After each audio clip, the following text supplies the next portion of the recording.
واحد الليله مع ديك الجوج د الصباح كان رشيد خدام بشي فور طاكسي في طريق خاويه جهه انزاف اكادير. الدنيا كانت ساكته وما كاين غير الصمت وصوت الموتور، حتى لمح واحد الراجل واقف بوحدو في ديك الخلوه كيشير ليه. رشيد نيتو صافيه وباغي يترزق الله، وقف وركب معاه الراجل بلا حتى كلمه. قال ليه غير سير لقدام بواحد الصوت بارد فيه بحال النهيجه، لدرجه ان رشيد حس بتبوريده دازت عليه. وهو غادي الجو وسط الطاكسي تبدل فجأة، البرد القارص دخل وما عرفوش منين، والمرايات الطاكسي ضبابت وبان ليه فيه هذاك الرجل بحال خيال وسط الضباب.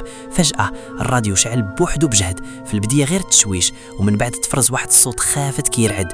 وقف رشيد، تخلع وضرب الفران، دار اللور يقلب، لقى الكرسي خاوي والباب مسدود، غير ورقه الفلوس قديمه ومبله بقات تما. في الصباح ورا ديك الورقه لصاحبو اللي غير شافها تصدم وقال ليه هاد الفلوس راه مقطوعه هادي سنين، وزاد كمل عليه بالخلعه. راه شحال هادي في داك الطريق مات واحد الراجل في حادثه خايبه وكان معروف ديما كيشد الطاكسيات بالليل. رشيد ما قدرش ينسى وقرر يرجع لنفس البلاصه بالنهار باش يطرد الوسواس، ولكن الصدمه كانت فاش وصل وشاف نفس الراجل واقف تما كيشوف فيه بواحد الابتسامه جامده وبارده. تلاقى مع واحد الشيخ ساكن تما اللي قال ليه باللي هاد الراجل ما كيبان غير اللي كيوقف ليه. رغم الرعب رشيد قرر يرجع يخدم بالليل وحلف ما يوقف لشي حد تما. فاش وصل لديك الطريق بان ليه عاوتاني كيشير، ولكن هاد المره وجهه كان كله جروح وعينيه خاويين ومظلمين. رشيد ورك على الكسيراتور باغي يهرب، حتى سمع نفس الصمت من الكرسي اللوراني كيقول ليه علاش ما وقفتيش؟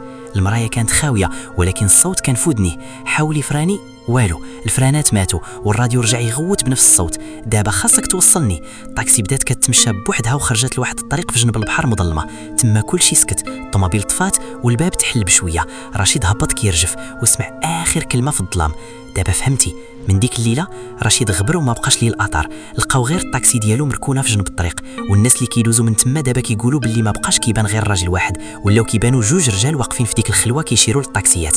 دابا قولي كون كنتي في بلاصتو واش كنتي غتوقف ولا غتغمض عينيك وتكسيري بلا ما تشوف وراك؟ الى عجبكم الفيديو وبغيتوا قصص اخرى طويله ومرعبه ديروا لايك ومتابعه.